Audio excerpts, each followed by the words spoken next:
어머니, 고향이라도 좀 내려가 계세요. 예상했던 이야기였습니다. 저는 가슴이 무너져 내리는 것 같았습니다. 하지만 이미 이것에 대해서는 어느 정도 예측을 하고 있었기 때문에 엄청난 충격을 받지는 않았습니다. 갑자기 무슨 고향을 가라는 게냐?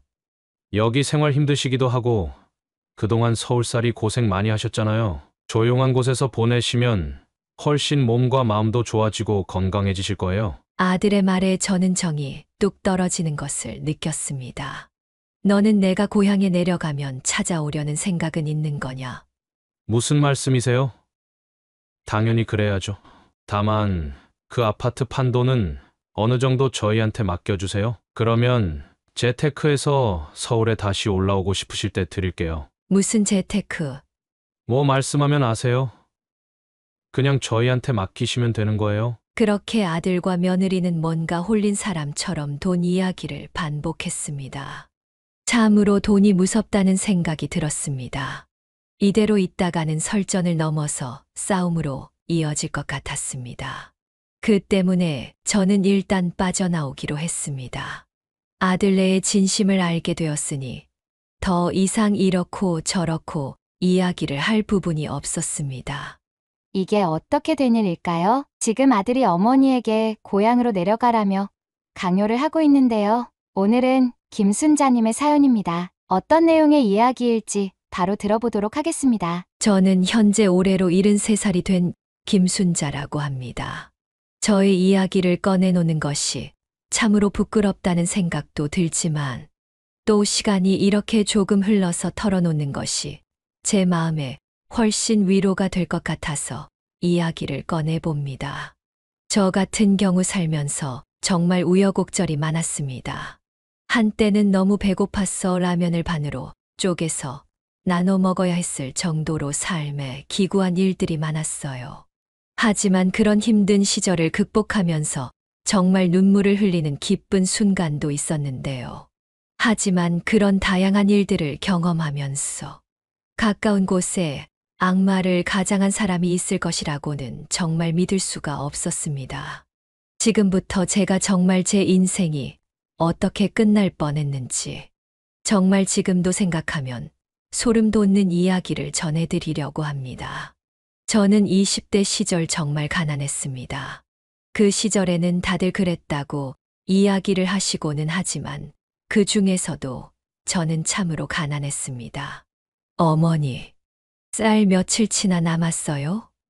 얘야, 걱정 마라. 너는 서울에서 좀 어떠니? 저야 정말 잘 지내고 있어요. 끼니 굶는 일도 없고요. 하지만 서울 공장 일이 무척 힘들다고 옆집 성씨가 이야기를 하던데. 어머니, 그런 걱정은 마세요. 저 아직 한참 젊고 할 수 있는 일들도 많아요. 밤에는 야간 학교 다니면서 공부도 시작했어요. 우리 딸 너무나도 장하다. 이것이 가난했던 시절 어머니와 주로 통화하던 내용이었습니다. 사실 집안의 가장 역할을 해야 할 아버지가 없었습니다. 아버지는 일찍 세상을 떠나셨다고 알고 있습니다. 떠난 것인지 실종이 된 것인지 진짜로 돌아간 것인지는 모릅니다. 다만 어린 시절 저에게 어머니께서 아버지는 이제 돌아가셨으니 우리끼리 잘 똘똘 뭉쳐서 살아야 한다고 이야기를 했었던 것이 기억이 납니다.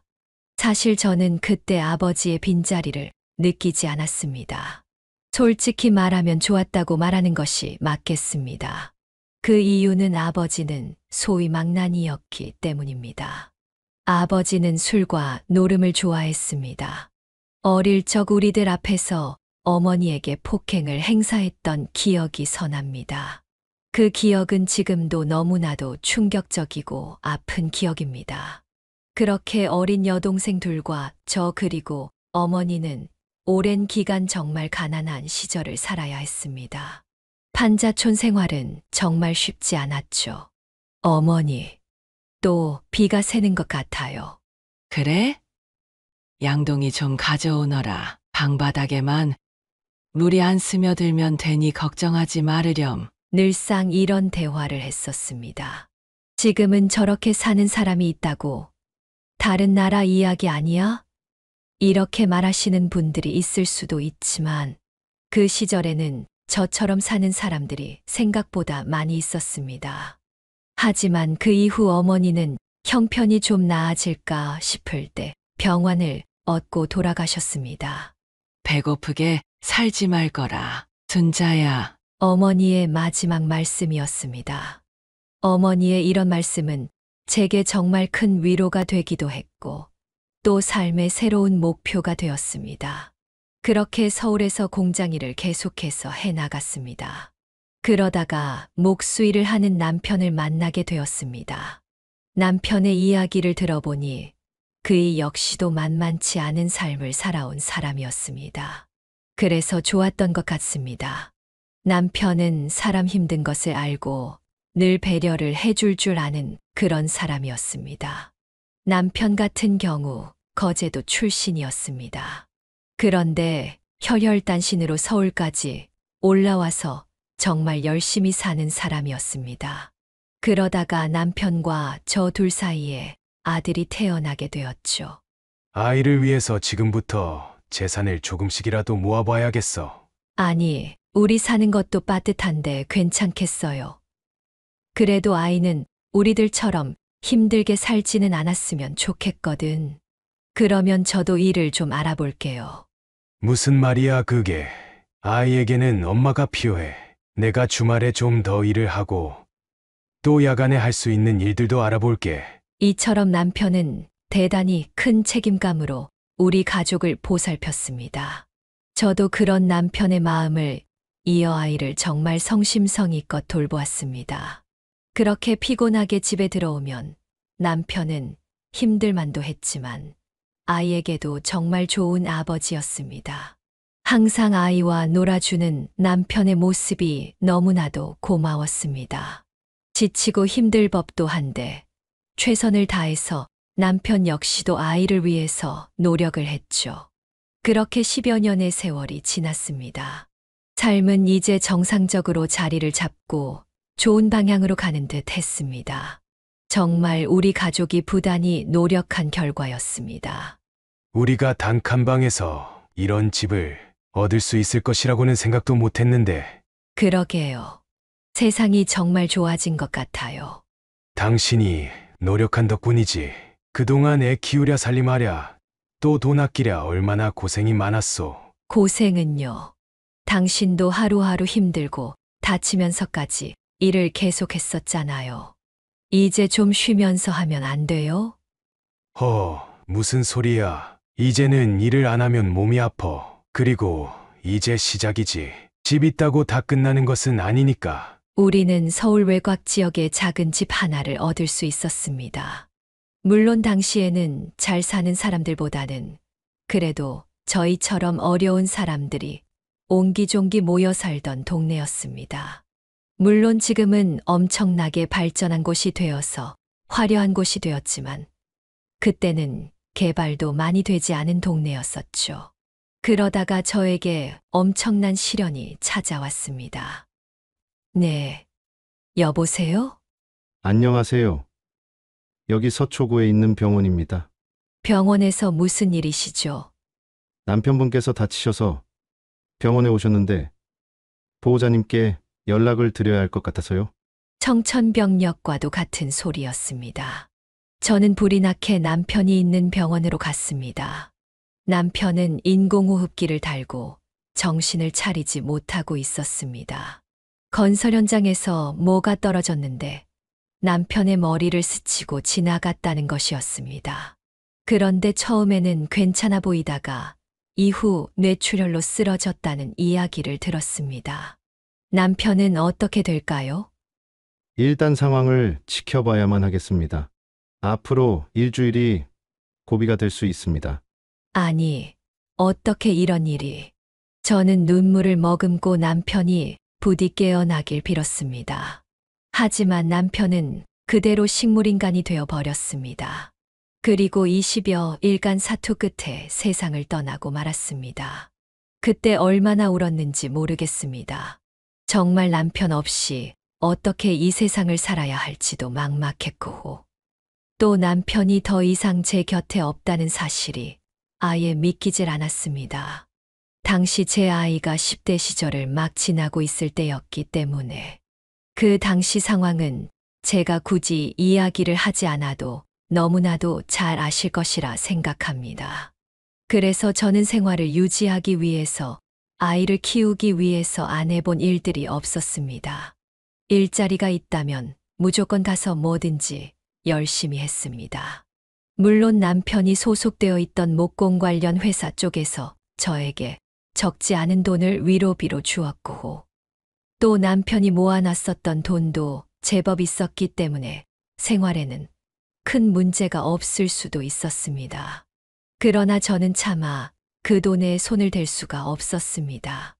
남편의 목숨과 바꾼 돈이었기 때문입니다. 저는 그래서 사방팔방으로 뛰어다니며 일을 했죠. 그러다가 우연히 중견기업을 운영하시는 한 부부를 만나게 되었습니다. 정말 열심히 일을 하다가 만난 분들이었습니다. 그분들은 저에게 파출부 자리를 제안했습니다. 제가 하루는 그 분에게 청소일을 구한다고 하여 갔었는데, 제가 일을 하는 것이 마음에 드셨던 모양이었습니다. 너무나도 감사합니다. 무슨 말씀이세요? 저희야 이렇게 집안을 깨끗이 해주시고 또 음식도 만들어 주시니 너무 감사할 따름인 것을요. 제 기억에 사모님은 정말 친절한 분이셨습니다. 또한 사장님과 사모님 제 딱한 사정을 듣고 전체 거으로 집을 관리해 주는 것이 어떻겠냐며 당시로서는 굉장히 좋은 조건으로 파출부 일을 제안하셨죠. 안 그래도 사람을 구하고 있었는데 참으로 다행이라며 저에게 너무 고맙다는 이야기를 해주시는 것이 더욱 두 분을 특별하게 느끼게 해주었습니다. 그래서 저는 안정적으로 꾸준히 일을 할 수 있다는 것만으로도 너무 감사했고 그 제안을 받아들이게 되었습니다. 그래서 꾸준히 일을 하게 되었습니다. 그 덕분에 저는 안정적으로 일을 할 수 있게 되었고 우리 아이도 무럭무럭 잘 자랄 수 있게 되었습니다. 그러면서 사장님 댁의 모습에 저도 꿈을 꾸게 되었습니다. 언젠가는 이런 부자는 아니더라도 저도 착실하게 산다면 이런 모습 조금이라도 따라갈 수 있지 않을까, 그런 생각을 하게 되었습니다. 직접 사장님 댁에 가보니 엄청난 부자였습니다. 또한 제가 중학생 아들을 키우고 있기 때문에 정말 그 부분에 대해서 배려를 많이 받았습니다. 사모님께서는 음식도 종종 싸주시기도 했고 또 선물로 들어온 책이나 아이 공부에 도움이 될 만한 것들도 저한테 주시고는 했습니다. 물론 저희 아이가 남들에게 얻어오는 것을 그다지 좋아하는 것 같지는 않았습니다. 그래도 조금이라도 돈을 절약하기 위해서는 그런 부분들은 피할 수 없는 부분이기도 했습니다. 그리고 그렇게 사모님과 정말 많은 이야기도 나누고 점점 가까워질 수 있었습니다. 하지만 제가 최선을 다해서 모든 것을 다 도와드릴 수는 없었습니다. 아이가 많이 크기는 했지만 제 손으로 꼭 밥은 해 먹어야겠다는 그런 생각을 했기 때문입니다. 그래서 급하게 퇴근하고 집에 가서 아이의 저녁은 제가 꼭 챙겨주었습니다. 그래서 사모님께 정말 죄송한 마음이 많이 들고는 했습니다. 원래는 사모님 댁 저녁까지 제가 챙겨야 하는 것이 맞았기 때문입니다. 그럼에도 제 사정을 봐주시는 것이 너무나도 감사했습니다. 제가 최선을 다하지 못했기 때문에 늘 미안하고 또 불안한 마음도 많았습니다. 정말 좋은 봉급을 주시는 것은 물론 어렵게 얻은 안정적인 일자리를 잃을까봐 걱정이 많이 되었던 까닭입니다. 그런데 사모님께서 방학 동안에 한 가지 제안을 해주셨습니다. 2층에 방 2개가 비니까 거기에서 저와 아들이 방학 동안이라도 같이 생활하는 것이 어떻겠냐고 이야기를 해주신 것이었죠. 우리 애가 서울대 다니잖아요. 그러니까 애 공부도 도와줄 수 있을 것 같은데 한번 애 공부에 도움을 받아보면 어때요? 이렇게 사모님이 제안을 해주셨습니다. 저는 깜짝 놀랐습니다. 장성한 아이가 있다는 것은 알았지만 그렇게 좋은 대학에 다니는 줄은 몰랐기 때문이었습니다. 게다가 그런 우리 아이에게 과외까지 해주신다고 하니 너무나도 고마웠죠. 저는 아이에게 그 이야기를 했지만 반응은 시큰둥한 느낌이었습니다. 하지만 아이는 별다른 이야기를 하지 않았고 그렇게 방학 때 우리는 그 집에 들어가서 살 수가 있었습니다.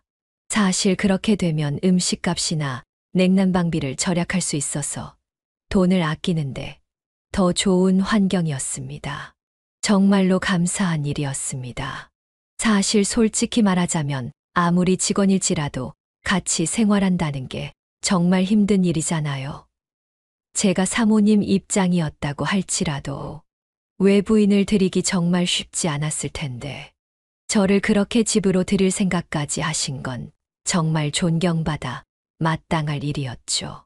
그렇게 방학이면 저는 저희 아이와 함께 그곳에 살았고 저희 집 아이는 얌전하게 시간을 보냈습니다.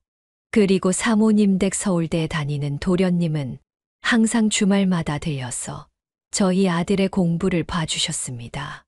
그렇게 함께하는 시간은 굉장히 좋았던 것 같습니다. 하지만 모든 것은 영원할 수는 없었습니다. 결국에 헤어져야만 하는 상황이 왔기 때문이었습니다. 사모님께서 동남아 쪽에서 새로운 판로가 확보되어 시장이 확대가 될 것 같다고 그쪽으로 이사를 가야 할 것 같다고 이야기를 해주셨습니다.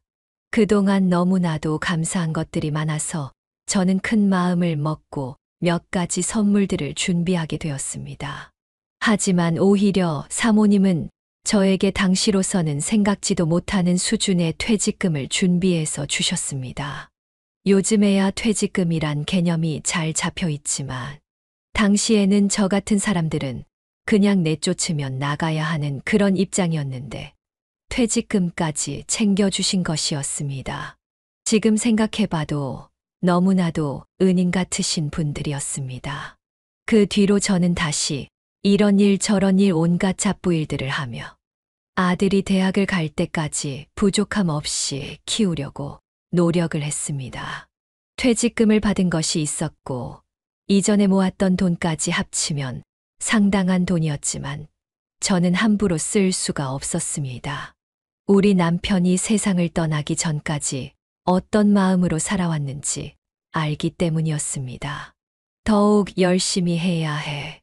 그렇게 열심히 산 끝에 아들은 결국 서울의 대학에 입학하게 되었습니다. 엄청 명문이라고는 할 수 없었지만 그래도 나름 괜찮은 대학에 들어간 아들이 무척이나 자랑스러웠습니다. 어머니, 저 이제 독립해서 살겠습니다. 서울 외곽이라고는 하지만 그래도 우리 집이 있는데 집에서 사는 게 어떠니? 돈 때문에 그러시는 거죠? 자취를 하면 아무래도 많은 돈이 들지 않겠니? 걱정 마세요. 처음에 보증금이랑 종종 생활비만 좀 도와주세요. 그리고 그 뒤에는 제가 학교 다니면서 아르바이트를 하든 해서 생활할 수 있으니 도와줄 수는 있다만 다시 생각해보는 것은 어떻겠니? 저희 말에 아들은 고개를 저었습니다. 솔직히 이제는 저 이 동네 뜨고 싶어요. 물론 나간다고 갑자기 돈이 생기는 것은 아니겠지만 너무 지긋지긋해요. 솔직히 그동안 너무 이 가난이라는 거에 지쳤어요. 아들의 말은 충격적이었습니다. 하지만 엄마로서 그 이야기를 들을 때 이해가 가는 부분도 있었습니다. 그동안 내가 너무 돈을 아끼려다 보니 그게 자연스럽게 너한테는 힘들었던 것 같구나. 저는 그렇게 말하면서 아들이 학교 근처에서 잘 살 수 있도록 보증금을 주었습니다. 그리고 생활비도 아들이 최대한 힘들지 않도록 어느 정도씩은 보내주기 시작했습니다. 그렇게 시간이 흘렀습니다. 아들은 군대를 다녀온 뒤 자연스럽게 학교를 졸업했습니다. 그리고 대기업에 결국 취직하였을 때 어찌나 기뻤는지 모릅니다. 저는 아들이 무척이나 자랑스러웠습니다. 그리고 세상을 떠난 남편도 아들을 무척 자랑스러워할 것이라고 생각했습니다. 그리고 아들이 대기업에 다니기 시작하면서 예전보다도 더 무뚝뚝해진 기분을 받았습니다. 솔직히 말하자면 아들이 월급을 받았을 때 작은 선물이라도 받았으면 좋겠다라는 생각은 했었습니다. 하지만 그런 일은 없었습니다. 그냥 무뚝뚝하게 마치 남처럼 지나갔습니다. 그런 순간에는 역시나 저를 닮아서 그런지 그런 부분에는 돈을 쓰지 않는구나 이렇게 생각을 했죠. 그리고 결국 아들은 진짜로 마치 먼 친척처럼 변해버렸습니다. 간간히 연락을 해올 뿐이었고 거의 얼굴을 비치는 일이 거의 없어지게 되었습니다. 예. 요즘에는 어떠니? 밥은 잘 챙겨 먹고 또 회사는 좀 어떠니? 괜찮아요. 잘 지내고 있어요. 제가 다음에 다시 연락할게요. 일이 바쁘네요. 항상 아들과의 통화는 이런 식이었습니다. 그렇게 시간이 흘렀습니다. 아들은 어느덧 2년 정도 시간이 지난 뒤에 며느리감이라며 갑자기 여자친구라고 소개를 시켜주었습니다. 결혼을 하겠다는 이야기를 했습니다. 갑자기 결혼이라니. 그동안 아무런 이야기도 없었잖니? 뭐 그렇게 되었네요. 하지만 이 사람이랑 결혼할 생각이에요. 다소 서운한 감이 있었지만 며느리는 참해 보였고 참으로 아들과 잘 어울리는 한 쌍이었기에 그렇게 결혼식까지 잘 치르게 되었습니다. 그러다가 갑자기 아들 내외가 제가 살고 있던 곳에서 한 정거장 정도 되는 곳에 자리를 잡았습니다. 그러면서 저에게 이런 말을 하는 것이었죠. 이제부터 제가 자주 찾아뵙고 어머님께 못다한 도리를 다하겠습니다. 무뚝뚝했던 아들의 입에서 이런 이야기가 나오자 저는 눈물이 핑 돌았습니다. 아들이 그 말을 하고 난 뒤 제가 혼자 있었을 때 얼마나 울었는지 모르겠습니다. 떠나간 남편 생각도 나고 또 아들을 잘 키웠다는 생각에 정말 다행이다. 이렇게 마음을 놓을 수가 있었습니다. 실제로 아들은 결혼을 한 뒤에 며느리와 함께 저를 자주 찾아왔습니다. 주말마다 찾아오기도 했고 또 평일에도 종종 찾아올 정도로 오붓한 시간들을 보낼 수가 있었습니다. 사실 며느리가 이렇게 시어머니에게 신경을 쓰는 경우는 적다는 게 주변 사람들의 이야기였습니다. 세상에 그런 며느리가 요즘에 다 있어? 김 씨는 복 받았네. 정말 복 받았어. 정말 그래? 아들이랑 며느리가 주말마다 찾아오는 시댁이 어디 있어? 요즘 세상에 정말 드물지. 동네 지인들이 이렇게까지 말할 정도이니 마음이 더 뿌듯해졌습니다. 하지만 어느 순간부터 매일매일 찾아오는 수준이 되었습니다. 특히 식사 시간이 되면 꼭 찾아오고는 했는데 며느리와 아들의 밥을 항상 준비해야만 하는 그런 상황이 되었습니다. 저는 어머니랑 같이 식사하는 게 정말 편하고 우붓해서 좋아요. 며느리는 이렇게 이야기를 하곤 했습니다. 그렇니? 다행이구나. 하지만 점점 그런 아들네의 행동은 저에게 큰 부담이 되기 시작했습니다.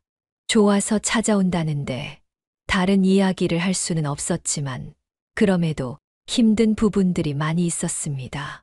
부부가 좋아서 이렇게 찾아온다는 거에 대해서 뭐라고 차마 이야기할 수가 없었습니다. 그래도 이것이 그나마 낫다는 생각은 들었습니다. 왜냐하면 아이의 시댁과 척을 지고 사는 그런 며느리들의 이야기를 많이 들었기 때문이었습니다. 하지만 저는 시간이 갈수록 선을 넘는다는 생각이 자꾸 들었습니다.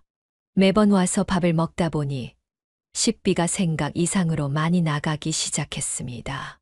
그리고 거의 매일 같이 중노동이 반복되었죠. 사실 아들네 밥을 차려주는 게 예전 같으면 괜찮을 수 있었겠지만 나이가 드니 힘에 부치는 것도 사실이었습니다. 그리고 대충 음식을 할 수도 없는 노릇이었습니다. 그냥 있는 반찬을 꺼내 놓으면 아들 내외는 아예 입에도 반찬을 대지 않더군요. 왜 안 먹니? 오늘은 입맛이 없네요, 어머니. 카드 번호 좀 불러줄래요? 치킨이나 좀 시켜 먹으면 좋을 것 같아요. 아들의 반응이 이랬습니다. 그래서 저는 밥도 꼬박꼬박 제때 최선을 다해서 차려야만 했습니다.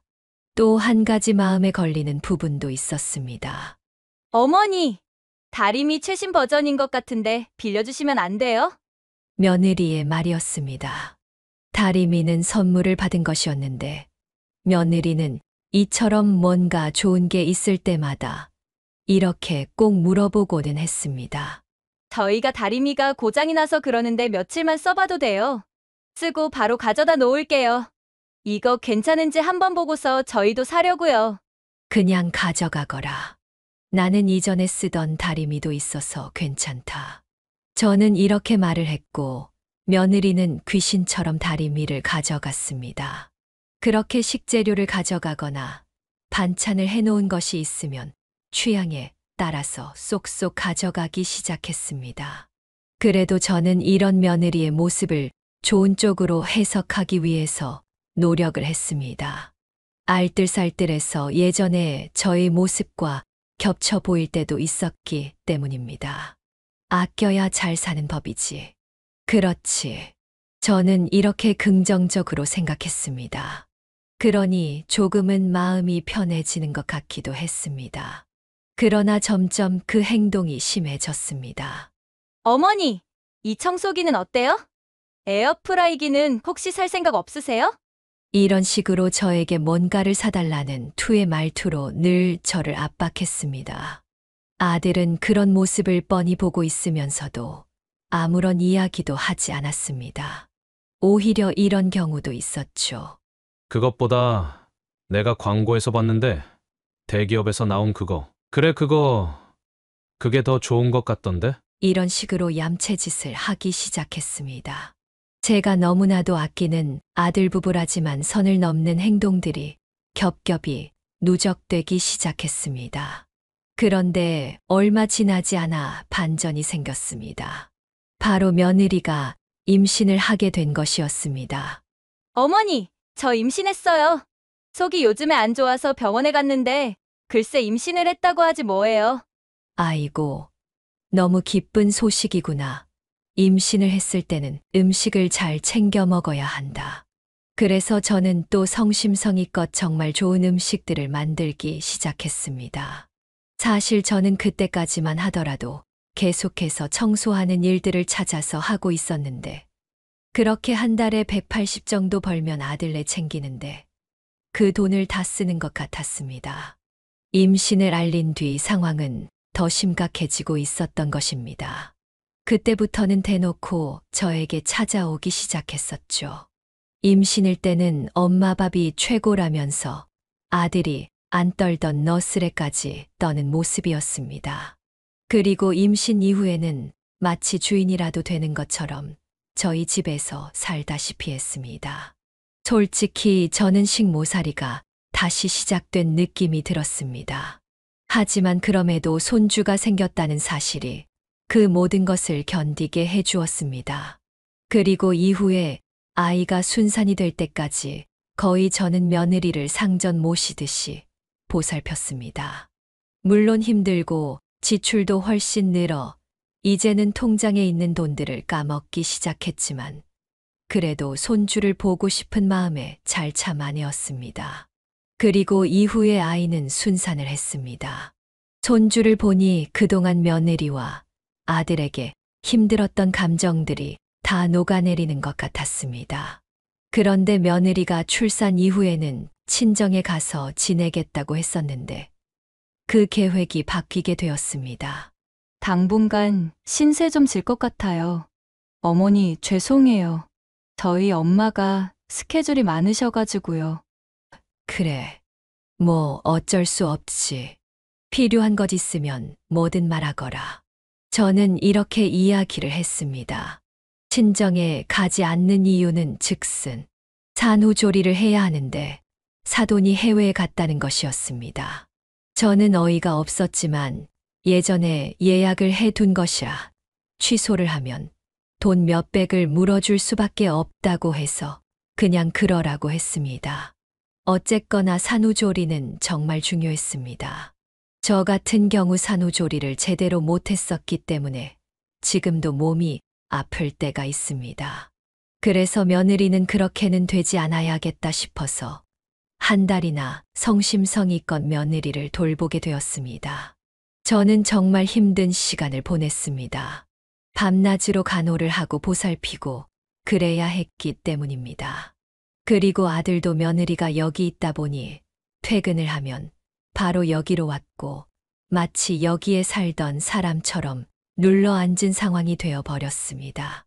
그런데 저는 며느리가 장모가 돌아온 뒤에도 쭉 이곳에 머무는 이유가 궁금했습니다. 그러자 이런 이야기를 하는 며느리였죠. 어머니가 해주는 음식이 얼마나 맛있는데요. 우리 엄마는 요리도 못하고 아무것도 못해가지고 거기 가면 진짜 골병 날 거예요. 그래, 그런 상황이라면 다행이구나. 몸이 다 나을 때까지 있으려무나. 저는 이렇게 이야기를 할 수밖에 없었습니다. 솔직히 며느리의 산후조리를 담당하면서 엄청나게 많은 돈을 쓰게 되었습니다. 심지어 며느리를 돌봐야 했기 때문에 청소일도 못하는 상황이 되었고 계속해서 통장에 모아놨던 돈을 까먹는 상황이었죠. 물론 손주의 얼굴을 보면 금방 힘든 느낌은 사라지고는 했습니다. 하지만 이렇게 사는 것이 맞을까? 이런 고민이 들었던 것도 사실입니다. 그렇게 시간은 흘렀습니다. 그럼에도 상황은 변한 것이 없었습니다. 여전히 며느리는 안방에 누워 있었고 아들은 퇴근하면 소파에 누워서 이것저것 먹으면서 시간을 때웠습니다. 저는 그렇게 둘의 뒷바라지를 늙은 나이에 해야만 하는 처지로 전락을 하고 말았습니다. 그래도 예전에 남편이 물려준 돈과 이래저래 평생을 모았던 돈들이 규모가 있었기 때문에 다행이라는 생각을 했습니다. 하지만 그렇다고 해서 또 놀 수만은 없었습니다. 그래서 다시 일자리를 찾아보려는데 이미 제 자리에는 다른 사람들이 들어가서 일을 하고 있었습니다. 그래서 일자리를 찾으려고 하다가 노인 일자리 사업이라는 것을 알게 되었습니다. 그래서 지원을 했고 거기에 나가서 이런저런 환경미화 일들을 하기 시작했습니다. 그러던 하루는 아들에게 이런 전화가 왔습니다. 어머니, 어디에요? 나 지금 거리 청소하는 중인데. 아니, 집에 와이프밖에 없어가지고요. 밥 좀 먹으려는데. 오늘은 이거 일하느라 못 들어갈 것 같은데 냉장고에 있는 걸로 챙겨 먹어라 아니면 시켜 먹거나. 아, 그거 몇 푼이나 준다고? 거기 가서 일을 해요? 알겠어요. 아들은 저에게 가시돋친 말을 했고 저는 충격을 받았습니다. 하지만 내가 고생하는 게 싫어서 그런가 아니면 안 좋은 일이 있었나 생각하고 그냥 넘어갔습니다. 하지만 점점 노인 일자리 일도 힘들어지는 순간이 오게 되었습니다. 퇴행성 관절염입니다. 연골이 이미 많이 닳아있는 상황입니다. 일을 하지 마시고 무조건 휴식하셔야 합니다. 많이 아프셨을 텐데 어떻게 참으셨어요? 의사 선생님의 이야기였습니다. 아, 약 좀 처방받고 그러면 괜찮아지지 않을까요? 아시다시피 연골은 재생되는 부위가 아닙니다. 앞으로 더 아파졌으면 아파졌지 덜 아프지는 않습니다. 지금이라도 관리를 잘 하셔야 해요. 자칫 인공관절 수술을 하셔야 될 수도 있습니다. 저는 알겠다고 말하면서 병원을 나섰습니다. 몸이 예전처럼 말을 안 듣는다 싶었는데 몸이 이제는 고장나기 시작한 모양이었습니다. 그리고 점점 아들의 태도도 뭔가 예전과 달라지기 시작했습니다. 이거 반찬 좀 하지 말라니까. 도대체 왜 자꾸 그러는 거예요? 고사리도 잘 먹어야 한다. 영양분이 많은 음식이야. 제가 애예요? 알아서 영양은 챙겨 먹으니까 그냥 좀 제가 먹는 것 위주로 해주세요. 아들은 이렇게 상전이 따로 없는 모습을 취했습니다. 그리고 며느리는 산후조리가 끝난 후본인들의 집에 돌아갔지만 여전히 밥을 먹을 때는 계속해서 저를 찾아왔습니다. 그리고 남편의 제삿날이 되었을 때였습니다. 며느리와 아들이 이번에는 못 온다고 이야기를 한 것입니다. 급하게 직장에서 해외로 출장을 갈 일이 생겼다는 것이었습니다. 대략 2주 정도 갔다 온다는 이야기에 저는 어쩔 수 없지라는 이야기를 했습니다. 그런데 제가 진실을 안 것은 얼마 되지 않아서였습니다. 남편 제사를 홀로 치르고 난 뒤에 저는 적적한 마음에 아들이 일을 잘하고 있나 저녁 조금 늦은 시간에 전화를 걸게 되었습니다. 해외에 가서는 도통 연락이 없는 상황이었기 때문에 무슨 일이 있는지 걱정도 되었습니다. 하지만 며칠 동안 전화를 했을 때 받지 않았던 것처럼 또 전화를 받지 않았습니다.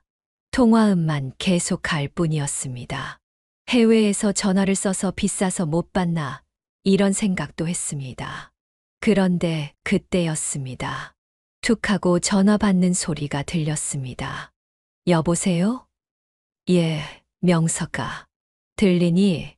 하지만 부스럭거리는 소리만 들리고 다른 소리는 들리지 않았습니다.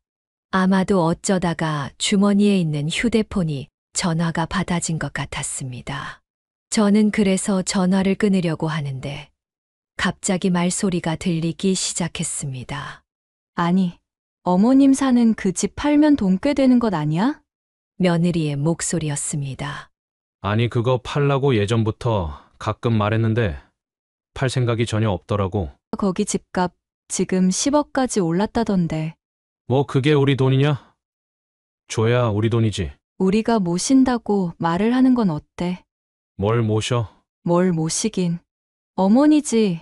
어차피 지금도 어머니 집에서 반쯤은 같이 사는 거랑 비슷하지 않아?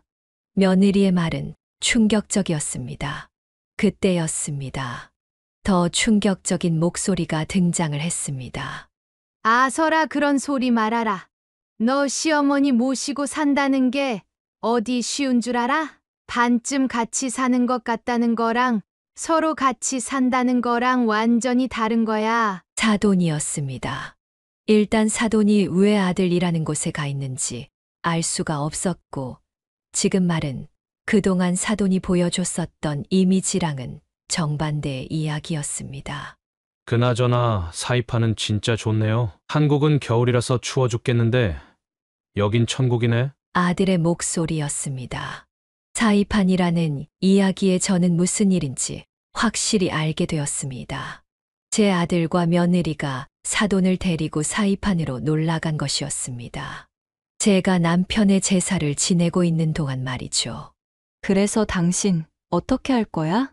가서 이야기해보자. 모시고 살든 혹은 좀 작은 집으로 보내든 뭘 하든 우리 당장 몇 척 정도만 있어도 괜찮으니까 다른 집을 사면 또 그만큼 돈이 들어갈 텐데 경기도나 지방 어느 쪽으로 모셔야지. 엄마가 고향이 어디라고 했더라? 충북이었나? 그런 데는 아마도 집 살 텐데. 오, 그거 좋은 생각이다. 어머니 거기 모시면 그래도 한 7억이나 8억은 우리 수중에 떨어지지 않을까? 세금은 생각 안 해? 세금도 어마어마해. 저는 딱 거기까지만 들었습니다. 전화를 끊을 수밖에 없었습니다. 도저히 믿을 수 없는 이야기가 연속되고 있었기 때문입니다. 우연일까요? 아니면 이건 천운이라고 해야 할까요? 하늘이 제가 너무 불쌍해서 그렇게 그런 이야기를 듣도록 한 것일까요? 별의별 생각이 들었습니다. 저는 밤새도록 남편을 그리워하면서 얼마나 울었는지 모릅니다. 그동안 제가 희생했던 일들이 결국 저들에게는 당연한 일이었던 모양이었습니다. 게다가 제 재산을 노리고 있다는 것도 기가 막혔죠.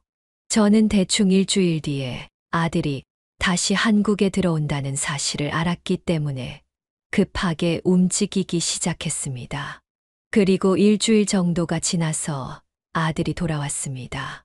아무 일이 없었다는 것 마냥 저에게 와서는 일이 힘들었네 뭐했네 이런 이야기들을 말하기 시작했죠. 제가 아무것도 몰랐다면 깜박 속을 뻔할 정도로 태연했습니다. 와, 해외 가는 거 진짜 쉽지 않더라고요. 오랜만에 어머니 집에 왔는데 별일 없었어요? 응. 그래. 뭔 일이 있었겠니?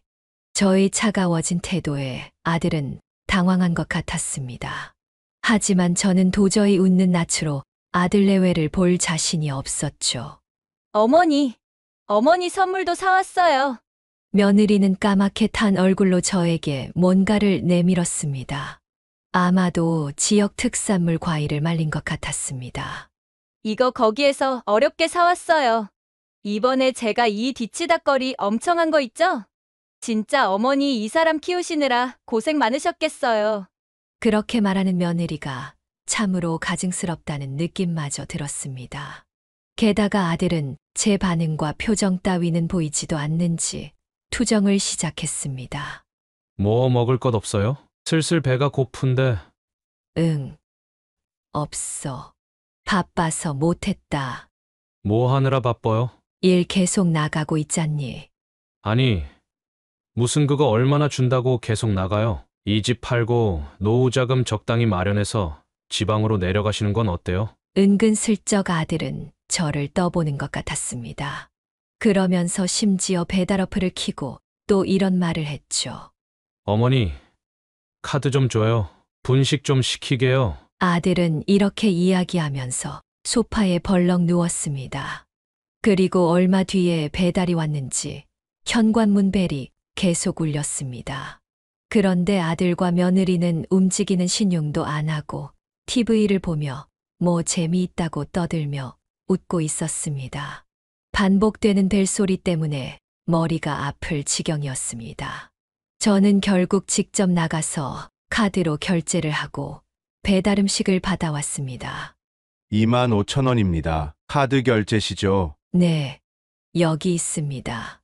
저는 카드를 꺼내서 배달원에게 건넸습니다. 저는 그것들을 식탁에 올려놓았습니다.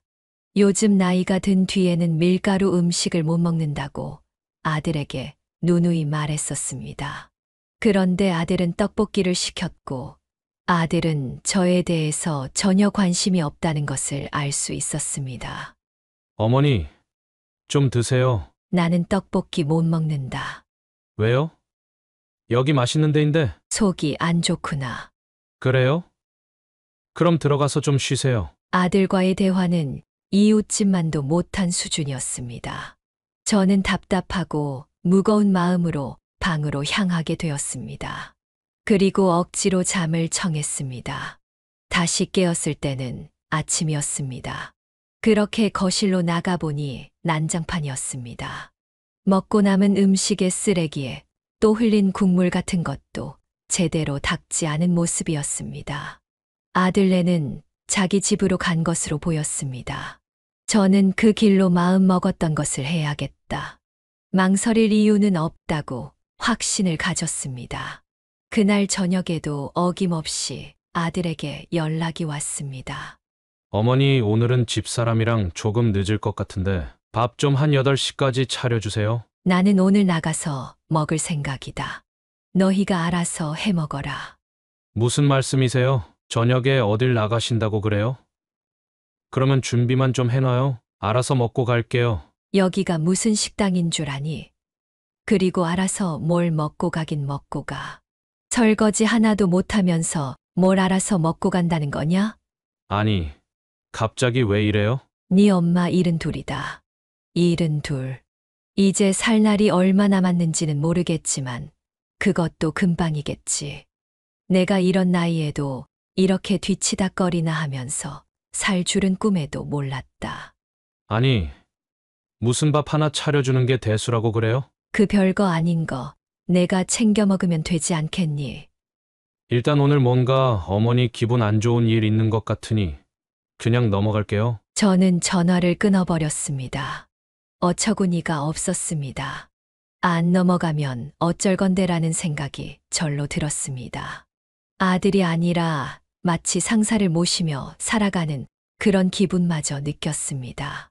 그 이후 저의 변화에 대해서 며느리와 아들은 상의를 했었던 것 같습니다. 그러니 자연스레 몇 주 동안은 연락이 일정 없었습니다. 그제야 좀 평화가 찾아오고 있었습니다. 그런데 주말에 아들네가 다시 찾아왔습니다. 며느리와 함께 뭔가를 바리바리 싸들고 찾아온 모습이었습니다. 어머니, 저희 왔어요. 며느리는 아무 일도 없었다는 듯 밝게 웃으면서 집으로 들어왔습니다. 어머니 생각나서 이것저것 사왔지 뭐예요. 음식이랑 또 과일이랑 옷도 하나 사왔어요. 백화점 갔는데 딱 어머니 생각이 나더라고요. 참 이런 모습을 보면 연기를 잘하는 며느리였습니다. 어머니, 도대체 뭔 일이 있으시길래 그런 거예요? 말씀을 해보세요, 예? 저는 두 사람의 태도에 질릴 대로 질리는 느낌이었습니다. 제가 아무 대답 없이 둘을 바라보자 아들은 다시 입을 열었습니다. 알겠어요. 어머니는 좀 휴양이 이제는 필요한 것 같아요. 고향에 내려가셔서 좀 몇 년 쉬다 오시는 건 어때요? 우리도 절대로 터치 안 할 테니까. 아들은 결국 그 말을 꺼냈습니다. 이 아파트를 팔 생각을 하는 것이 눈에 훤히 보이는 포석이었습니다. 하지만 저는 이미 일전의 사건 때문에 전말을 알고 있었기 때문에 그 이야기가 참으로 가증스러웠습니다. 그러면서 기가 막힌 것은 며느리가 어떤 팜플릿을 내미는 것이었습니다. 여기 충북에 좋은 아파트들인데 진짜 요즘은 지방 아파트들이 엄청 좋더라고요. 저는 그것을 받아들었습니다. 2억 혹은 3억대의 아파트만 골라져 있었습니다. 충북은 제 고향이기 때문에 훨씬 좋은 아파트들이 있다는 것을 알고 있습니다. 하지만 그 중에서도 고급 아파트들은 쏙 빼고 가져왔더군요. 그리고 이 집 팔고 남은 돈은 우리가 좀 재테크해주면 될 것 같아요. 고향에서 쉬다가 다시 올라올 때 다시 주면 되니까요. 아들이 이야기했습니다. 저는 이들의 목적이 너무나도 훤히 보였습니다.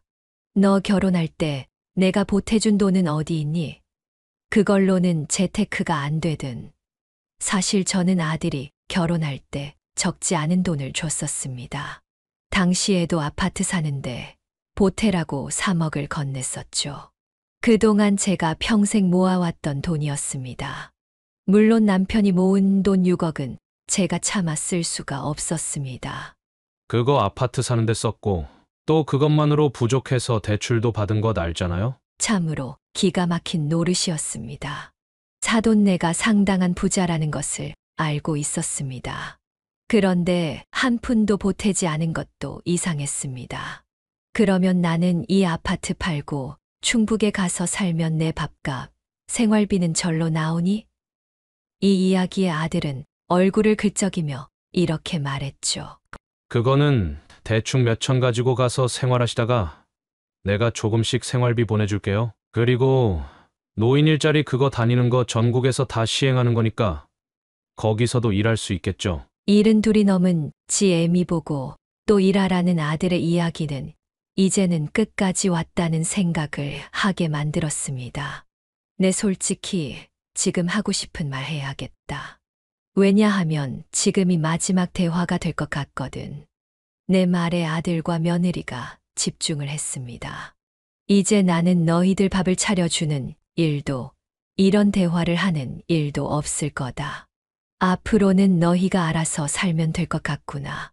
그렇게 말하면서 저는 그동안에 있었던 일들을 털어놓았습니다. 내 애비이자 내 남편이 번 돈 6억은 이미 학교에 기부하기로 계약을 했다. 나처럼 어려운 환경에서 큰 아이들이 조금이라도 편하게 더 잘 공부할 수 있다면 좋겠더구나. 나는 어렸을 때 정말 공부를 하고 싶어도 할 형편이 안 되었다. 그래서 너는 정말 공부를 잘 시키기 위해서 나는 모든 노력을 다했지. 그 부분은 너도 충분히 잘할 것이라 생각한다. 그리고 이 집 한 돈, 아들과 며느리는 제 말에 벙찐 얼굴을 했습니다. 앞으로 요양원 달 곳과 역시 계약을 했다. 이 집은 이미 계약 절차까지 끝낸 상황이다. 한마디로 팔린 상태다. 12억 정도 좋은 가격으로 팔렸더구나. 이 정도 가격이면 충분히 내 남은 여생을 좋은 요양원에서 보낼 수 있겠더구나. 거기가 우리나라에서도 손꼽히는 곳이라 해서 당장 계약을 했다. 저는 생각보다 훨씬 좋은 가격으로 집이 팔렸고 그 덕분에 정말 좋은 요양원에 보증금을 내고 들어갈 수가 있었습니다. 사실 싸게 빨리 정리하고 아들과 마주치는 일이 없길 바라기도 했었지만 차분하게 행동하기로 했습니다. 그리고 하나하나 계획을 시행했죠. 그런 계약 취소할 수 있는 거잖아요. 그리고 무슨 요양원이 12억이나 들어요? 아들이 빨갛게 충혈된 눈으로 물었습니다. 우리나라에서 가장 좋은 요양원 중 한 곳이더구나. 노후 준비를 정말 잘하신 분들이 사는 곳이지. 최고급 시설에 의료진들도 있고 교육도 많고 다양한 활동을 한다고 하더구나. 이미 상황은 끝났다. 집을 한번 둘러보면 알 거다. 그제서야 아들과 며느리는 집을 둘러보기 시작했습니다. 집안은 휑했습니다. 평소에도 뭔가를 많이 가지고 있는 성격은 아니었지만 평소보다 더 휑한 상태였죠. 그러자 아들은 뭔가 눈치를 챈 듯 안방문을 열었습니다. 안방에는 아무것도 없었습니다. 이미 짐은 다 뺐다. 이미 짐은 요양원으로 다 옮겼지. 요즘에 그렇게 좋은 요양원이 서울 한복판에 있는 줄 몰랐다. 고급은 다르더구나. 저는 그렇게 몇 마디를 더 한 뒤 집을 나왔습니다. 제가 일전에 아들이 해외에 갔을 때 준비해 두었던 것들이 바로 이런 것들이었습니다. 집을 팔 곳을 알아보고 요양원을 알아보고 기부할 곳들을 찾았죠. 그렇게 제가 문 밖으로 나서고 집을 떠날 때였습니다. 뒤에서 아들이 무어라 소리치는 소리가 들렸습니다. 저는 거기에 집중하지 않았습니다.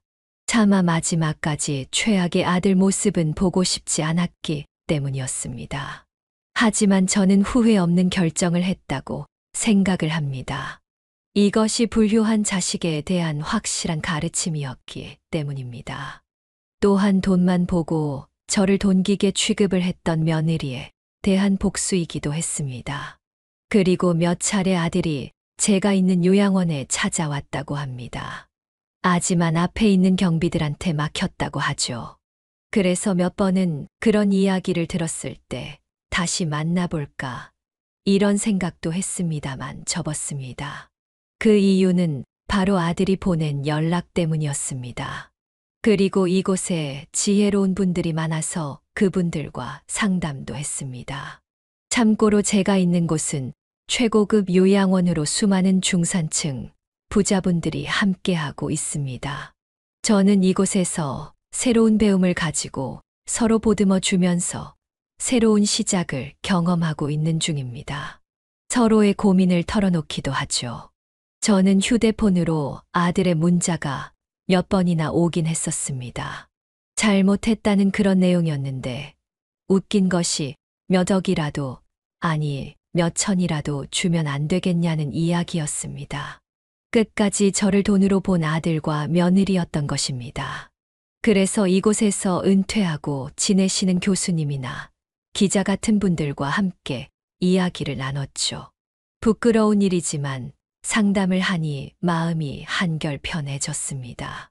확실히 저보다는 많이 배우신 분들이었기도 하고 또 진심 어린 충고를 해주셨기 때문에 큰 위로와 도움이 되었죠.